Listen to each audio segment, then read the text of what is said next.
तो दोस्तों बहुत सारे जो बच्चे हैं वो इस कंफ्यूजन में रहते हैं कि कौन सी मॉडल वर्ब के साथ, कौन सी हेल्पिंग वर्ब के साथ वर्ब की कौन सी फॉर्म लगेगी। तो आज की वीडियो को आप लास्ट तक देखना और आज आपका डाउट जितनी भी हेल्पिंग वर्ब हैं, जितनी भी मॉडल वर्ब हैं या जितनी भी ऐसी वर्ब हैं जो कि आपके सेंटेंस को बनाने में सहायता करती हैं, उन सब का डाउट हम क्लियर कर देंगे कि उनके साथ कौन सी वर्ब की फॉर्म लगेगी। तो चलिए वीडियो को शुरू करते हैं ज़्यादा टाइम खराब ना करते हुए। तो देखिए सबसे पहले हम इसमें देखने वाले हैं वर्ब, यानी कि वर्ब आपकी देखिए क्या होती हैं। वर्ब आपकी दो तरह की होती हैं, जिनमें से जो एक होती है वो होती है आपकी मेन वर्ब और एक होती है आपकी हेल्पिंग वर्ब। अब यहाँ पर देखिए मेन वर्ब क्या है। मेन वर्ब वो है जो कि आपका सब्जेक्ट कार्य करता है, जैसे कि प्ले, सिंग, वॉच, रन, स्लीप, यानी कि ये ऐसे कार्य हैं जिन्हें सब्जेक्ट फिजिकली रूप से करता है अपने सेंटेंस में। जैसे कि वह भाग रहा है तो कार्य क्या कर रहा है, वो भागने का कार्य कर रहा है। वह खेल रहा है तो कार्य क्या कर रहा है, खेलने का कार्य कर रहा है। तो इसी तरह से वो जो कार्य करता है उसको हम बोलते हैं मेन वर्ब।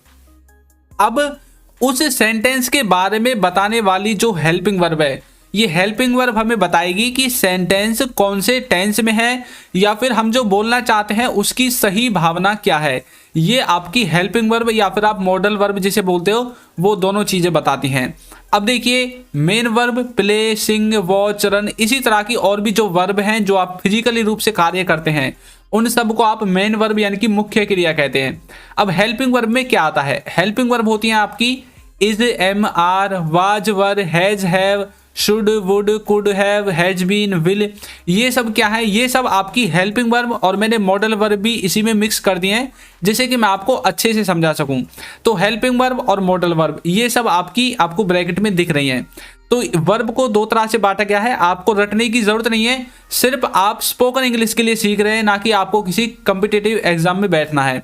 आपको इंग्लिश फर्राटेदार बोलनी है और आपको जो है किसी एरर को ठीक नहीं करना है कि भाई आप किसी पेपर में बैठोगे वहां पर एरर ठीक करना है, नहीं, आपको इंग्लिश बोलने के लिए समझ रहे हो।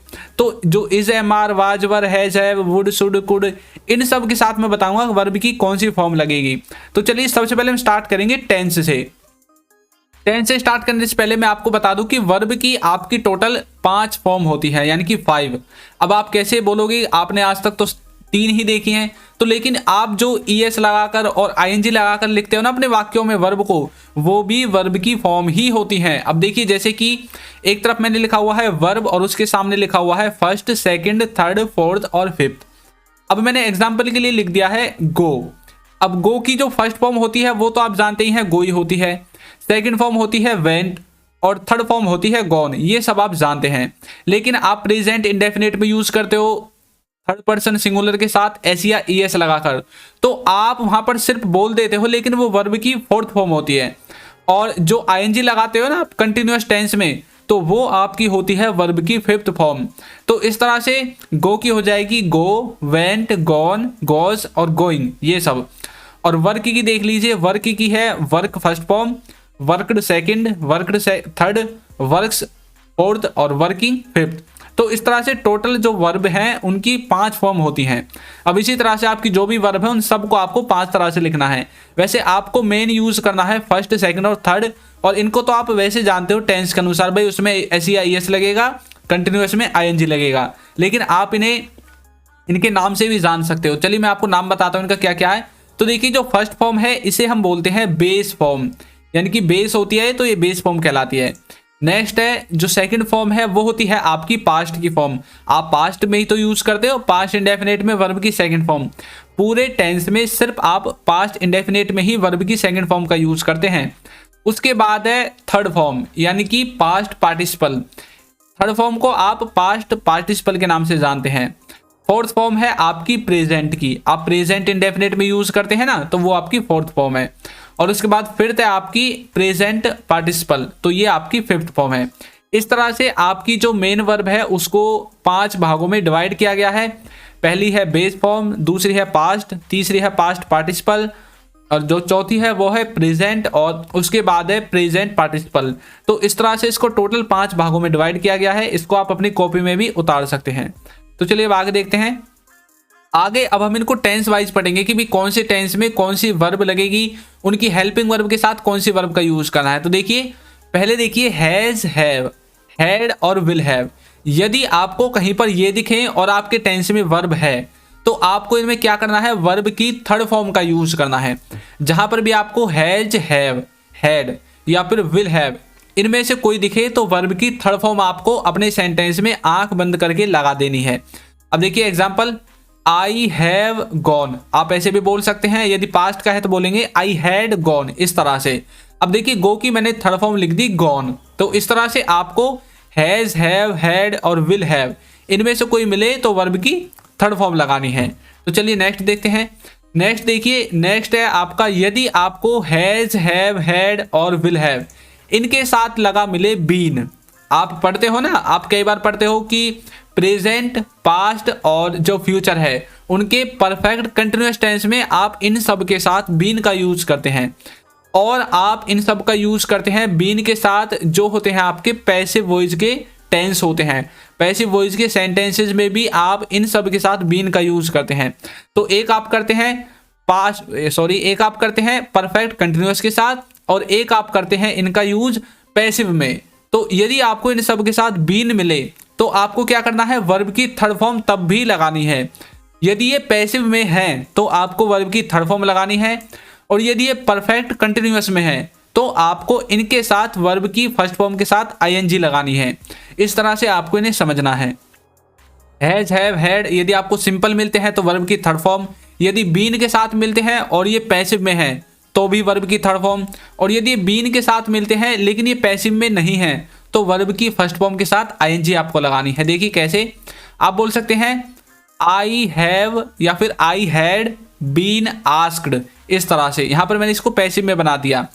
और या फिर आप यदि इसको पैसिव में नहीं बनाना चाहते तो इस आस्क्ड को भूल जाइए। अब देखिए आई हैव या फिर हैड बीन आस्किंग सिंस, और उसके बाद आपका जो सेंटेंस है उसको आपको लिख देना है सिंस मॉर्निंग, सिंस इवनिंग, जो भी आपको बोलना है। तो इस तरह से आपको इनकी जो वर्ब की फॉर्म है उसको समझना है। तो चलिए नेक्स्ट देखते हैं। नेक्स्ट देखिए, यदि आपको इज, एम, आर और वाज वर्ब इनमें से कोई भी अपने सेंटेंस में दिख जाए, या फिर आप जब स्पोकन इंग्लिश में इनका यूज पढ़ते हैं तो तब भी आपको इनमें से कोई दिख जाए, तो आपको क्या करना है, वर्ब की फर्स्ट फॉर्म के साथ आपको उसमें आईएनजी लगा देनी है। यानी कि इसको आपको कंटिन्यूअस में लेकर जाना है। जहां पर भी आपको आईएनजी मिलेगी 99% केस में वो कार्य जो है कंटिन्यूटी की बात करेगा कि कोई कार्य पास्ट में कंटिन्यूअस था, प्रेजेंट में है या फिर फ्यूचर में होगा। तो जहां पर भी आपको वर्ब के साथ आईएनजी मिले तो समझ लेना वो कंटिन्यूटी की बात करता है। और आप जानते हैं इज, एम, आर और वाज वर्ब ये दोनों जो है आपके यूज होंगे कंटिन्यूअस टेंस में, यानी कि ये सब आपकी कंटिन्यूटी को बताते हैं। तो इस तरह से इज, एम, आर और वाज वर्ब इनमें से कोई भी मिले तो वर्ब की फर्स्ट फॉर्म के साथ आपको आंख बंद करके आईएनजी लगा देनी है। देखिए एग्जाम्पल में मैंने लिखा है आई एम वॉचिंग, इस तरह से। या फिर आप बोल सकते हैं आई वाज वॉचिंग। तो आई एम वॉचिंग मतलब present continuous, I was watching मतलब पास्ट कंटिन्यूअस।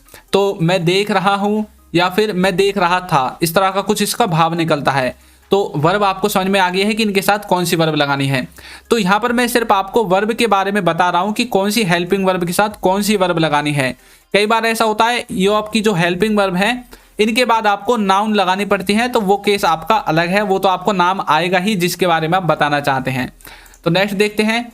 अब हम पढ़ेंगे मॉडल वर्ब के साथ, यानी कि मॉडल वर्ब के साथ आपको कौन सी मॉडल वर्ब के साथ कौन सी जो है वर्ब लगानी है। देखिए कैसे, यदि आपको कोई भी मॉडल वर्ब मिले, जरूरी नहीं जो मैंने स्क्रीन पर लिख रही है can, could, may, might, would, should, इनके अलावा जो भी बच गई है यूज्ड टू, मस्ट, इस तरह की, उन सब के साथ आपको यूज करना है वर्ब की फर्स्ट फॉर्म का। यदि आपको सिंपल खाली एक मॉडल वर्ब लिखी दिखती है तो वर्ब की फर्स्ट फॉर्म का आपको उसके साथ यूज कर देना है। एग्जांपल देखो, वी शुड गो, इस तरह से। तो यहां पर देखिए मॉडल क्या है, एक मॉडल वर्ब है, इसके बाद कोई हैव टू, हैज, हैव कुछ नहीं है, सिंपल एक मॉडल है। तो इसके साथ मैंने वर्ब की फर्स्ट फॉर्म यानी कि गो का यूज कर दिया।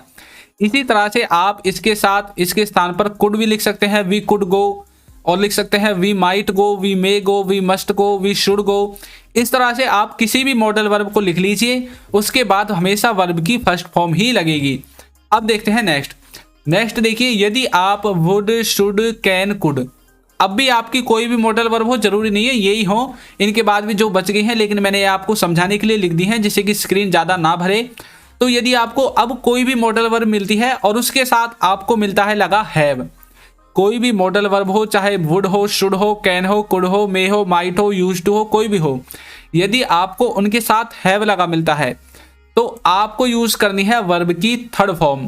तब आपको वर्ब की थर्ड फॉर्म का यूज करना है। जैसे कि आपको मिल सकता है would have, should have, could have, can have, may have, might have, use to have. तो इस तरह से जब भी आपको इस तरह से मिले तो आपको यूज करना है वर्ब की थर्ड फॉर्म का। अब देखिए example, we could have played. तो यहां पर मैंने देखिए कुड हैव यानी कि मैच कर गया एक मॉडल वर्ब और उसके साथ हैव, तो मैंने भैया प्ले की थर्ड फॉर्म लगा दी प्लेड। तो we could have played, we should have played, we can have played, we would have played, we may have played, we might have played. तो इस तरह से आपको सिर्फ मॉडल को बदल देना है और उसके साथ हैव यदि है तो वर्ब की थर्ड फॉर्म लगा देनी है। तो आप समझ गए, किसी भी मॉडल वर्ब के साथ यदि हैव लगाएंगे तो वर्ब की थर्ड फॉर्म आएगी। अब नेक्स्ट देखिए, नेक्स्ट यदि आपको किसी भी मॉडल वर्ब के साथ may, might, must, would, should, could जितने भी हैं इनके साथ यदि आपको लगा मिले हैव टू, यदि कहीं पर भी आपको may have to, might have to, would have to, should have to, could have to या फिर जो भी आपके मॉडल वर्ब बच गए हैं उन सब के साथ यदि आपको हैव टू मिले तो आपको लगाना है वर्ब की फर्स्ट फॉर्म।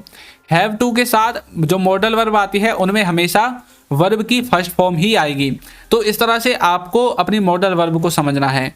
और देखिए example, we should have to ask, इसका मतलब है कि हमें पूछना ही चाहिए।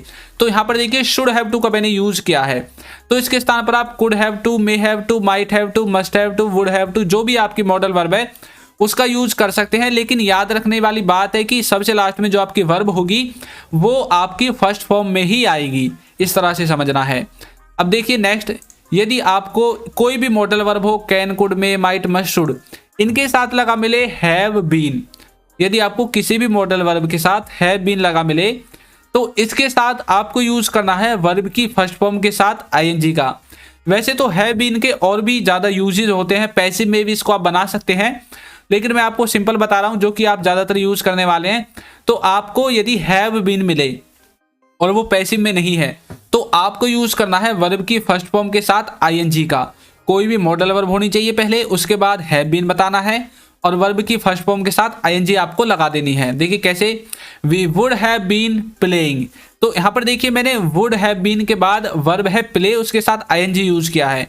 इसी तरह से आप could have been, should have been, would have been, can have been, may have been, उन सब के साथ जो लास्ट में वर्ब होगी वर्ब के साथ आईएनजी लगा सकते हैं। तो आज की वीडियो में मैंने आपको बहुत सारी चीज़ें क्लियर कर दी हैं, क्योंकि बहुत सारे बच्चों को तो यही डाउट होता है कि कौन सी हेल्पिंग वर्ब, कौन सी मॉडल वर्ब के साथ क्या चीज़ यूज होगा। तो दोस्तों आपको हमारी वीडियोस कैसी लगती हैं जरूर बताइएगा, और यदि अभी तक आपने हमारे चैनल को सब्सक्राइब नहीं किया है तो कर लीजिए, और यदि आपने अभी तक जो है कमेंट नहीं किया है तो एक अच्छा सा कमेंट कीजिए और हमें बताइए कि हमें वीडियो कैसी लगी है। तो मैं आपके कमेंट का इंतजार कर रहा हूँ। तो आज की वीडियो में इतना ही, मिलते हैं अगली किसी नेक्स्ट वीडियो में। Thank you.